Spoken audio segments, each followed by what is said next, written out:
Chapitre 1. Le chant de la sirène. Konoha quelques mois après la 4e grande guerre ninja. L'air de Konoha sentait encore le bois neuf et la cendre, un parfum entêtant de renaissance et de deuil mêlé. Les cicatrices de la guerre se refermaient lentement une à une, sous la main de fer et de velours du 6e Hokage, Kakashi Hatake.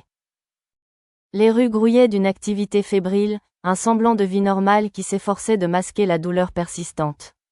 Charpentiers et maçons œuvraient sans relâche, leurs marteaux et leurs truelles composant une mélodie urbaine et fragile. Mais pour chaque pierre repositionnée, pour chaque toit réparé, il manquait un visage, une présence, un rire qui ne résonne plus dans les ruelles familières. Le village avait survécu, mais il saignait encore de ses absences. En sous-effectif chronique, chaque ninja, du genin le plus novice au genin le plus aguerri, était une ressource précieuse, une pièce essentielle à la fragile machinerie de la Renaissance. On se raccrochait aux héros, aux vivants, avec une avidité teintée de désespoir. Loin de cette agitation, à la lisière d'une forêt dense qui commençait à reprendre ses droits sur les stigmates des batailles passées, régnait un calme profond, presque lourd. Ici, le temps semblait s'être arrêté, ou du moins avoir repris un cours plus ancien, plus sauvage. Les rayons du soleil filtraient à travers la canopée en longs faisceaux poudreux, illuminant les volutes de pollen et de poussière. Seul le bruissement des feuilles sous une braise paisible, le chant lointain d'un oiseau, troublait le silence. C'était une paix trompeuse, un leurre tendu par la nature pour faire oublier les prédateurs qui guettaient. L'odeur de la terre humide, de la sève et de la moisissure dominait encore, pour un instant. Un sifflement aigu, strident, déchira soudain cette quiétude comme une lame.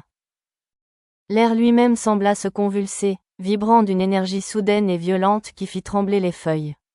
Entre les hêtres centenaires, une explosion de lumière et de chaleur jaillit de nulle part. Ce n'était pas un feu sauvage, non. C'était une tornade de flammes d'un pourpre profond aux reflets bleutés, une danse incandescente et mortelle. Elle tournoyait avec une grâce hypnotique, une précision chirurgicale qui la rendait d'autant plus terrifiante. Elle avalait l'espace, carbonisant l'écorce des arbres sur son passage avec un grésillement sinistre, dessinant dans les airs des spirales parfaites et destructrices avant de se dissiper aussi vite qu'elle était apparue, laissant derrière elle un silence de plomb et une odeur de suie, d'ozone et de silex brûlé. Le combat avait été trop rapide, trop brutal pour être pleinement perçu. Un éclair de mouvement, le bruit métallique des lames qui se croisent dans un choc étouffé, le crépitement sec d'un jutsu qui rencontre son parement dans un échange sans merci. Puis, plus rien, comme si la forêt elle-même retenait son souffle. Un homme s'effondra lourdement au pied d'un chêne dont l'écorce était maintenant noire et fumante, son armure légère de mercenaire fusionnée en plusieurs endroits par une chaleur infernale. La peau de son torse était boursouflée, carbonisée, révélant par endroits une blancheur macabre de l'os. Un râle rauque gargouillant s'échappa de ses lèvres gercées. Ses yeux, vitreux et pleins d'une incrédulité horrifiée, se fixaient avec effort sur une forme qui s'approchait, silhouette gracile et mortelle se découpant dans la pénombre et les volutes de vapeur. Maudite, sirène, de Konoha, gronda-t-il, chaque mot une agonie, une malédiction crachée avec son dernier souffle. Le maître, vous, tous, il. Sa menace s'éteignit dans un ultime hoquet. La lumière quitta son regard. Il ne bougea plus, ne faisant plus qu'un avec la terre meurtrie. Amber émergea du voile de fumée et de chaleur qui dansait encore entre les arbres, tel une spectre sortant des enfers. Ses longs cheveux blonds cendrés habituellement si vivants et soyeux, étaient ternis par la poussière noire et collés à sa nuque et à ses tempes par la sueur. Sa respiration était étonnamment calme, trop régulière pour quelqu'un qui venait de livrer un combat à mort d'une telle intensité. Seul un léger tremblement de ses doigts, qu'elle serra très fort pour le faire cesser, trahissait l'adrénaline qui devait encore parcourir ses veines. Ses yeux d'un vert émeraude, d'une clarté et d'une profondeur surprenantes, comme les eaux calmes d'un lac de montagne, se posèrent sur le corps avec une lassitude profonde, une tristesse qui n'avait rien à voir avec le remords ou le regret. C'était une fatigue bien plus ancienne, une usure de l'âme, le poids de trop de vies tranchées, de trop de missions accomplies dans l'ombre. Elle ne trouvait aucune satisfaction, aucune fierté dans cette victoire, seulement l'amère confirmation d'une routine morbide dont elle ne parvenait plus à s'accommoder.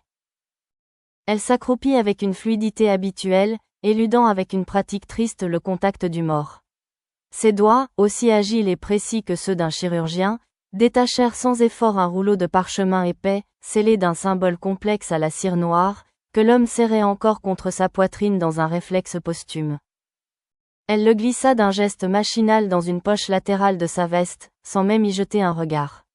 L'objet de sa mission était acquis. Le reste n'était que détail.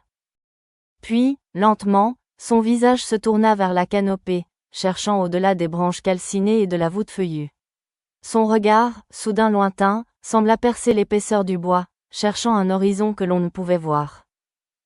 Les ombres de la forêt dansaient sur ses traits fins, soulignant la tension presque imperceptible de sa mâchoire, la lueur trouble et nostalgique qui avait remplacé l'éclat guerrier dans ses yeux d'émeraude. Un vent léger se leva, comme suscité par son silence même. Il fit frissonner les feuilles survivantes, danser les mèches de ses cheveux sur son épaule et apporta avec lui le murmure ancien de la forêt, le chant lointain et étouffé d'un village, et le poids écrasant, assourdissant, de tous les silences qu'elle portait en elle. Le son du vent, c'était tout ce qu'elle entendait. C'était tout ce qu'elle voulait entendre. D'un geste presque machinal, elle caressa la boucle d'oreille en forme de plume bleue, qu'elle portait à l'oreille gauche.